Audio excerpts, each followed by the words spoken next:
Marlon, there's your mic. How's it going, sir? Oh, yeah. It's going very well. It's going very well. It's always going well with Marlon. Considering my team's winning 3-1 at Wembley right now. We're not Had to go there. So Marlon stopped to take in the TV, but he's here now. He's seen all these goals. Listening on the radio, I was making my way here. I just didn't realise it was going to take me so long. The traffic. Yeah, because I wasn't driving today, so I had to take Public transport and Bakerloo line. I ain't been on that line for donkey. That line is terrible. They still even got the old trains on that line.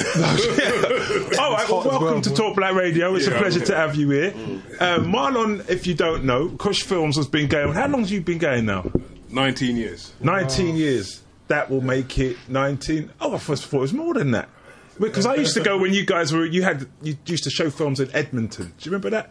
A long time ago, yeah. Well, we show places, so many different places, but 19 years, next year is 20 years. This would be a really good date night, Kush Films. I mean, that's long enough for me. That's 20 years. Yeah, 20 years. And what you do, you bring really good, positive black films, and you hire places for us to go and watch the films. But I know you do more than that. You even work with young filmmakers and stuff. Well, it's a lot more than what people kind of think it is, because we in our community we tend to simplify things and don't understand the implications, ramifications, the deeds and the work that's been put in by people like Jordan. And then when we see it just appear, we take it for granted. It's like for years and years and years. I kind of got used to people coming in the cinema and saying to me, "Oh, why don't you show the film at this time?" Why don't you show and not seem to have any sort of understanding that we as black people, we don't even own a cinema in the UK. Yes. I've had to go in there and beg the white man to let me in there, come in there and show films, and then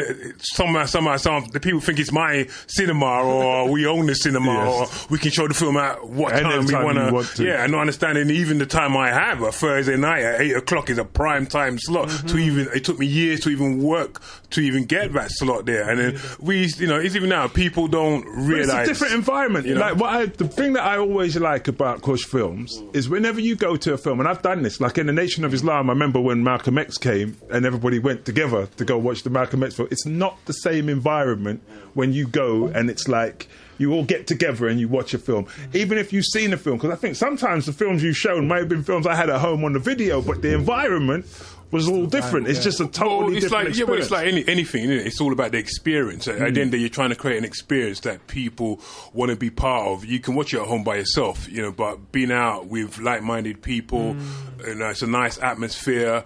People understand what we're trying to do as well, the ethos of what we're trying to do, create a platform. Not even wanting to interrupt Marlon is, what Kush Films is about, that people need to understand, is there was an era where black films weren't taken seriously. Yes. And you need companies like Kush Films that went out there, you really publicize, really market, really push, and really make filmmakers feel like, listen, your films are going to be taken seriously. That space. Yeah. When you're seeing loads of black films not being accepted and loads of producers, because this is what happens when an industry moves from, people that have grassroots supported it and helped it become the business, they sometimes forget that it goes all the way back. Do you know what? I'm going to have to cut you. We are going to be going for an ad break. We will be back. We will discuss more about Kush Films.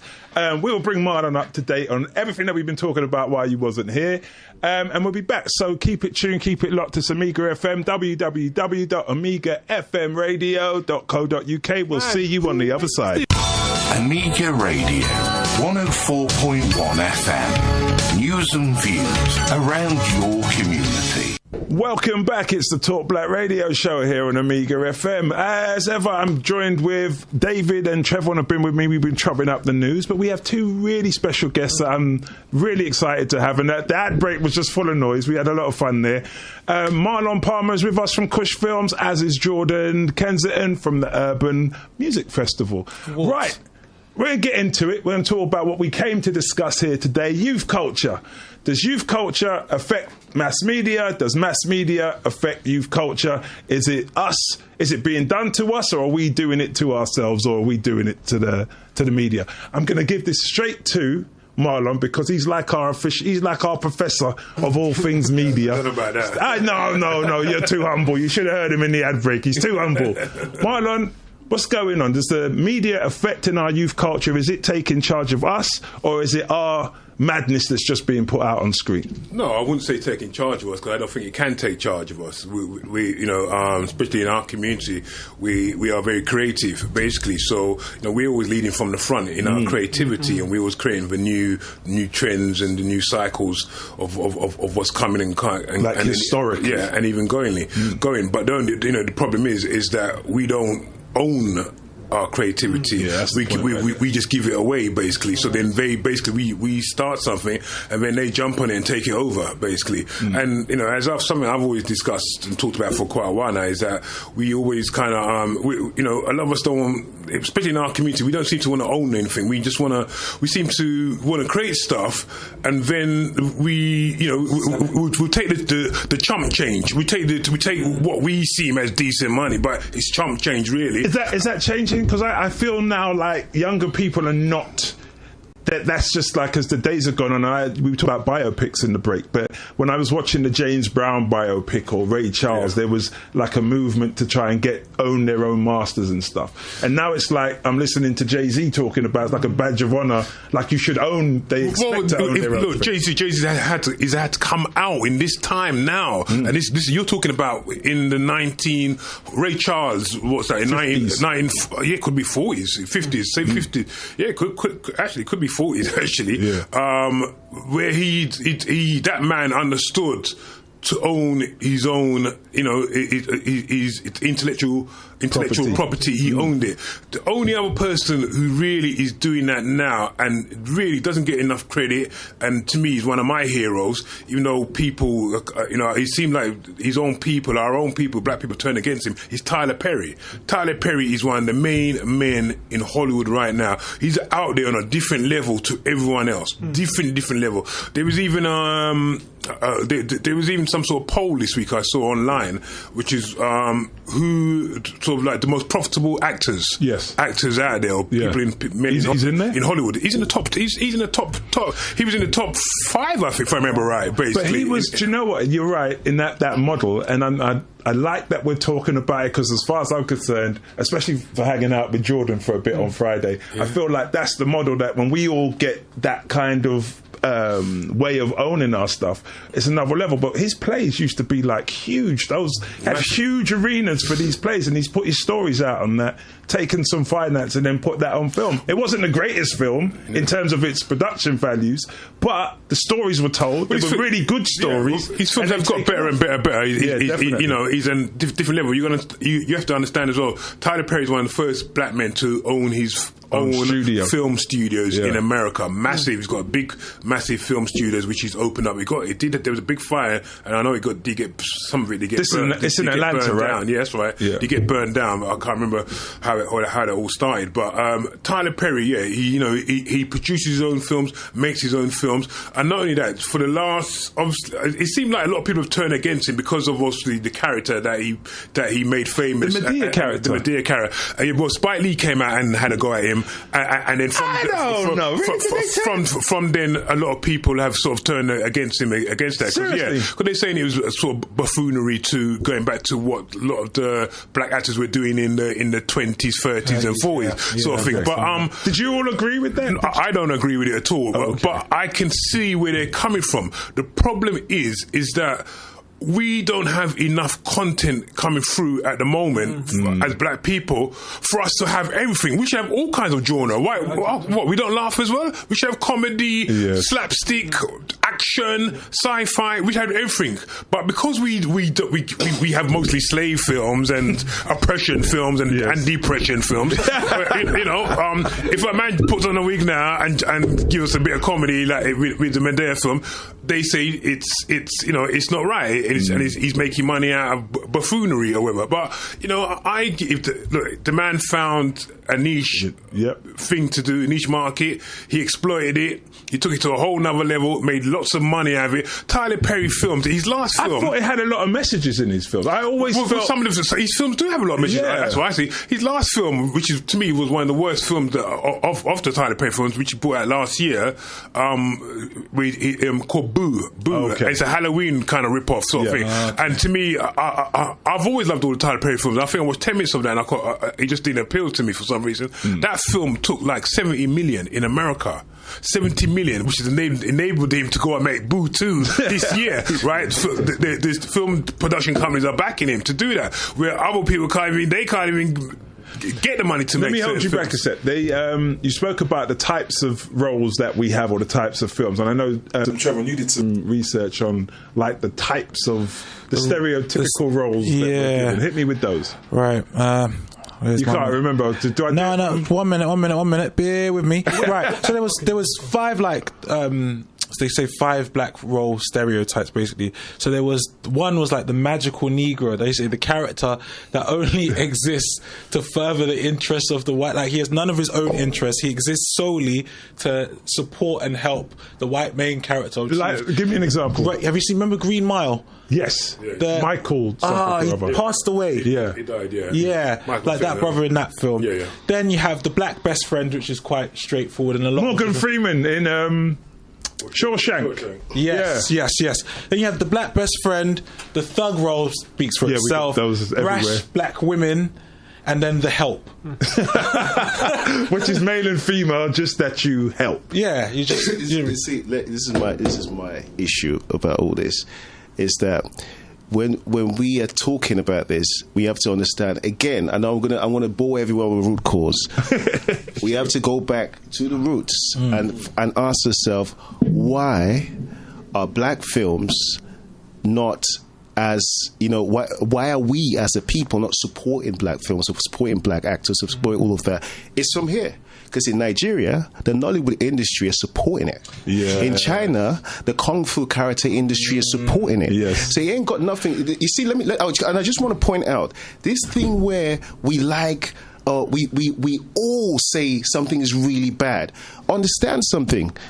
I don't care how much films you watch from Hollywood, right? It's like this. It's balanced. Some are really bad, and they spend so much money on some of the films that are really bad. But they don't crucify the industry. You know what Nigeria did with Nollywood? Yeah. They didn't crucify the industry. Then Ghana learned from Nigeria. And you know what Ghana did? They didn't crucify the industry. That's what we need to do. I went to Ghana. The first time I went to Ghana, we've got the TV.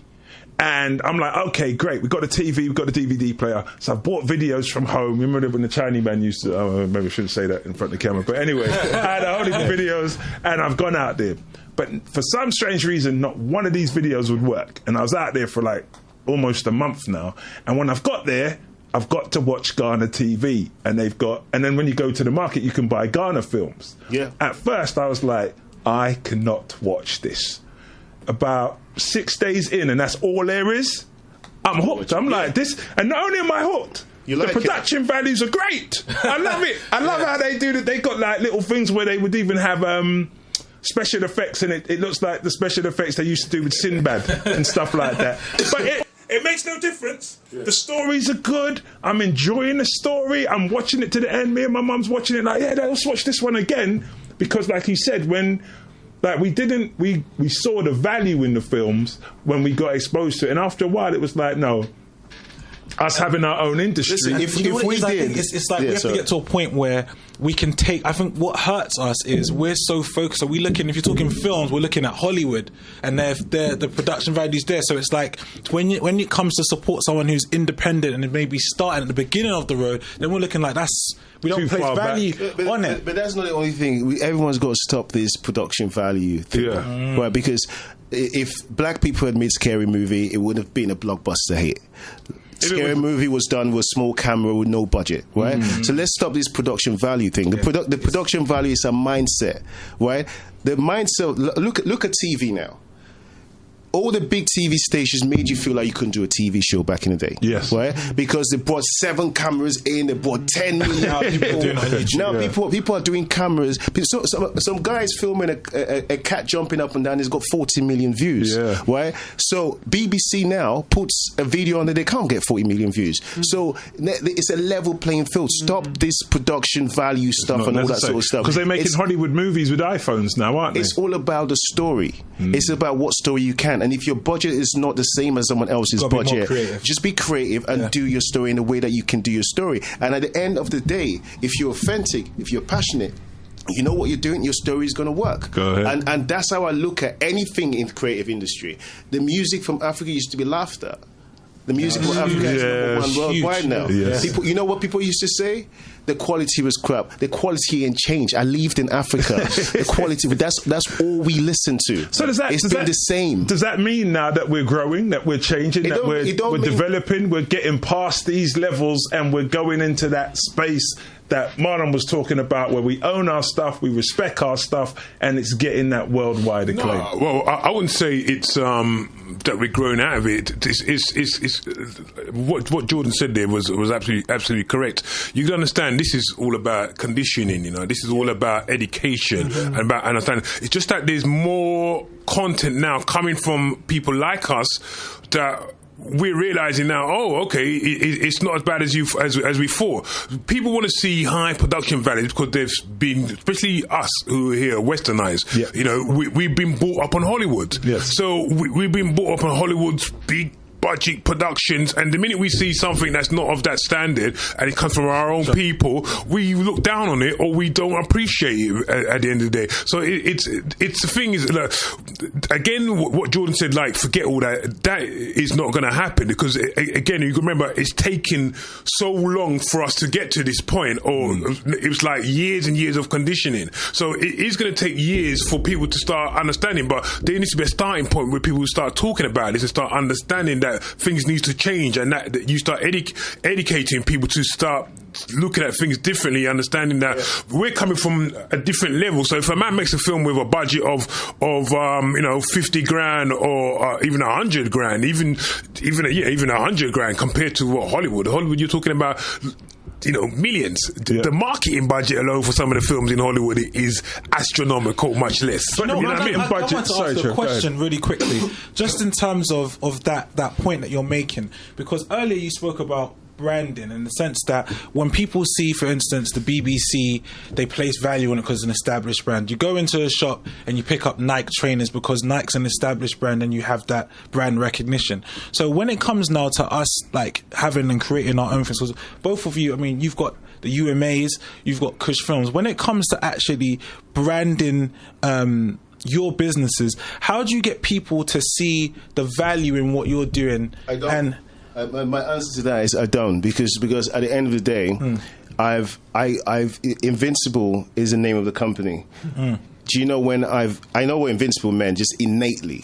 Do you know when I googled Invincible for the first time? I mean, the dictionary definition of Invincible yesterday.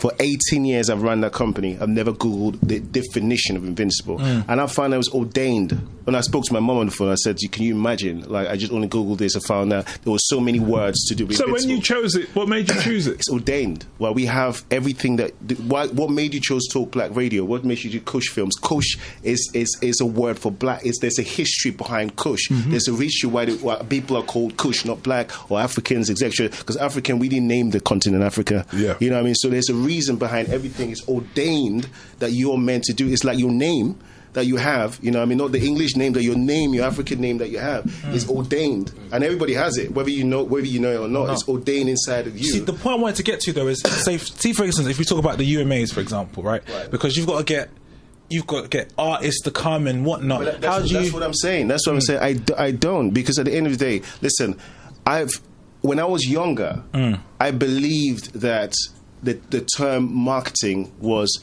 tell everyone what you're doing, they're going to come back. Everyone doesn't mean they like you. Just because you've got 10 million followers doesn't mean you've got 10 million in your bank account, right? Some people have got 10 in their bank account and they're sitting quite nicely and they only got two followers. So the question is, what I want to do is to build an energy. If you come to my energy, you're meant to be at my energy. If we came to the station, me and Marlon come to the station today, no matter what happened along the way, because trust me, two spirits at play, demon, God, right? There are things that happen along the way that prevented us from being here, whether you like it or not, because you're delivering something good. And anytime you're trying to deliver something here, there's a difficulty factor. The people who are meant to come here will come. Right? The people that are meant to come to come. Jordan's going. I mean, he's touching on my kind of subject here now. He's going very deep because believe me, a simple thing as what he just said there, which I understand and appreciate, and this is about understanding also life. The bigger scope of life, the universal life, as I see. I'm here today out of my bed because normally no one can get me out of my bed on a Sunday. You know? Marlon was fighting, and my team is playing football. I've been at home munching, eating my chocolate and my peanut and my coffee and watching my football. Oh, we got it, right? Exactly. I'm here because I was attracted here for a reason. The energy, as again, the spirit, the energy. Obviously, this young man over here, there's been an attraction there. This is something. I said I'll come support him because he called me and said blah blah. If someone else, I probably would have said I don't know why. But again, like he says, people come to Kush because they know what Kush is about. They've come there, they've experienced it, and then people got this word of mouth. People talk, so people come and they experience your energy and they love it. They go and talk, so that can build your brand. That can build your thing. But just quickly touching, I would even go back to what he said about, because that's a whole nother story I could give you again about Kush, how that even was born and how Kush came about, and even how I even got the word. The listeners want to hear. How I even got the word. Well, I don't have the time. He said you got what? No, carry on. So because many people would know me still. I used to be a different character.